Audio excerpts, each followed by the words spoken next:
G'day everybody, Vanessa01 here with a commentary on Wake Island. Got a bit of a dirt moment here, spawning on top of a jet. It's a great little bloody bug they got going there, but had some funny moments with guys spawning on top of my heads and that, and you look up and you got this dirty crotch right in your face. Quite funny sometimes.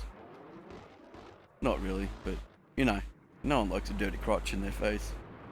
So this is going to be a two-part video. It's about a 20-minute game, so I thought I'd break it up into two parts because it's very 50-50, you know, 60-40 on whether people want long videos, short videos, 10-minute videos, whichever.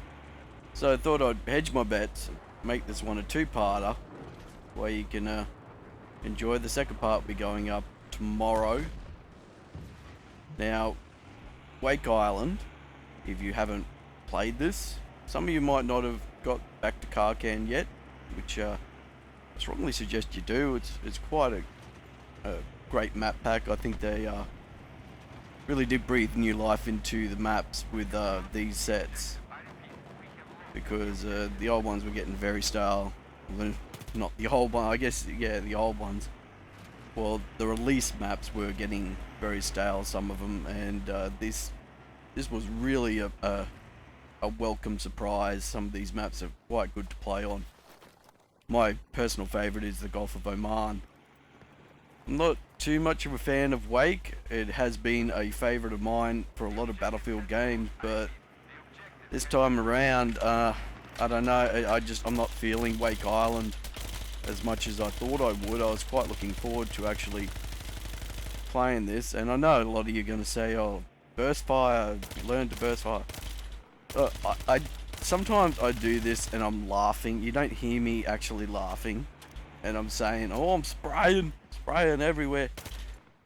A lot of the times we're not taking the games too seriously at the start, and it depends how the game goes. Sometimes we don't take it seriously at all because we realize the attacking team or defending team or whatever is not really, you know, in the game themselves, and kind of, you know, run around and have a bit of a laugh and a joke. So if I'm spraying and that in a video, I know how to burst fire. I played Bad Company 2 where burst firing was a requirement. You didn't know how to burst fire, if you weren't, you know, good with trigger discipline, you weren't going to hit much at distance. So yeah, I think enough with the learn to burst fire comments, because I'm pretty sure I know how to do it. And if you see me not doing it in a video, it's probably because on the other end of the microphone, the stuff that you can't hear, I'm laughing my ass off right then. Just having a bloody laugh with my mates because the game's not serious and we're just not taking it seriously. So the concept art I've talked about in the previous video showed Wake Island a lot different. I was quite excited when I saw that to actually play on this map, but once I got it, it looks nothing like what the concept art was. It didn't look like they took any of the ideas at all from the concept work there, and it just, yeah, it kind of looks a bit bland. A very thin map. But I'll talk about some of the tactics we like to use. Now, if you are attacking this, we're defending at the moment, so we had the majority of the flags when we started out. Or actually all the flags, not just a majority, Rob. So anyway, getting to it. The best bet is to try and get to B as quick as you can. You cut off their air power by taking the B flag, which is a good thing. You can try to steal their chopper or steal a couple of jets. You really do want to focus your attention on the B flag. A flag seems to sit down there all by itself, and action happens down there, but a majority of the action seems to happen at C. A lot of people pushing up, they spawn at C. C's the one you really, on the attacking side, you want to kind of push B, but you know, grab C on the way through. As I said in if you had watched my Pixel Enemy video about CN Crossing, Sign Crossing, some people, Sign, I guess it's the way it's pronounced, Sign, sorry if I'm saying it wrong all the time. Sign Crossing. You want to split your squad. I mean, a couple of the guys go for the C flag, but you really do want to get onto B as quick as you can. Makes it a much more easier game if their air power is cut off. You kind of have that air superiority with your choppers and with your jets. But this thing I'm driving around in right now, the Beast, the Tunguska, is just an infantry killing machine. And it's such a pain in the ass, this vehicle, on rush on Nosair canals, or Nosair's canal, however you want to pronounce it and however you want to call it. A lot of people sit in that and go like, you know, 30 and whatever, or 20 whatever, just killing infantry left and right. Now it is something I don't think needs to be on that map. If they want to take out the choppers, they have their the Stinger missiles. I don't think they really need to have had this this killing machine on that map, and it works quite well on this. I like the American version actually better, the Lav with the air-to-air and the miniguns. I like that one a lot better than this. It's just an aesthetics thing, you know. I like the way it looks. Nothing really, but you know, that's another thing also. You gotta stop hitting me with stats. I truly don't care about the stats of a gun. I know this gun works better than that gun. I know that. But the way I play with what I feel like playing with. It's like everyone hitting me with the MK3A1 video. Oh, the USAS is better. Yeah, I know. Alright, I know the USAS is a better weapon to be using. I just like the look of that gun.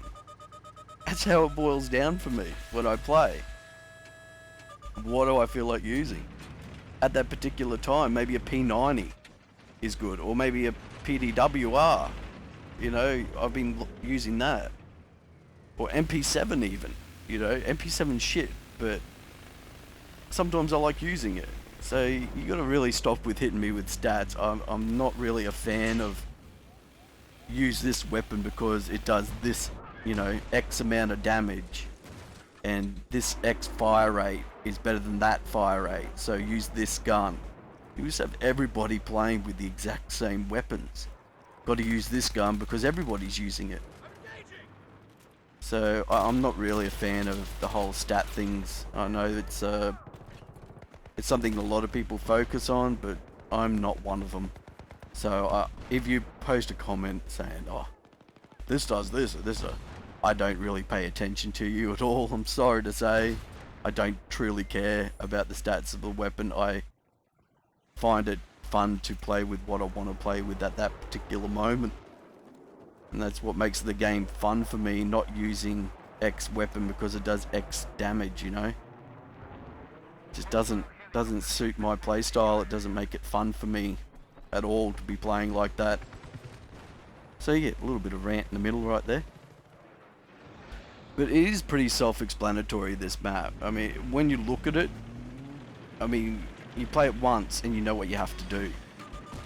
It's this B flag here. You just really have to focus a lot of your attention on that. Cut off their air power and you've pretty much got this game won.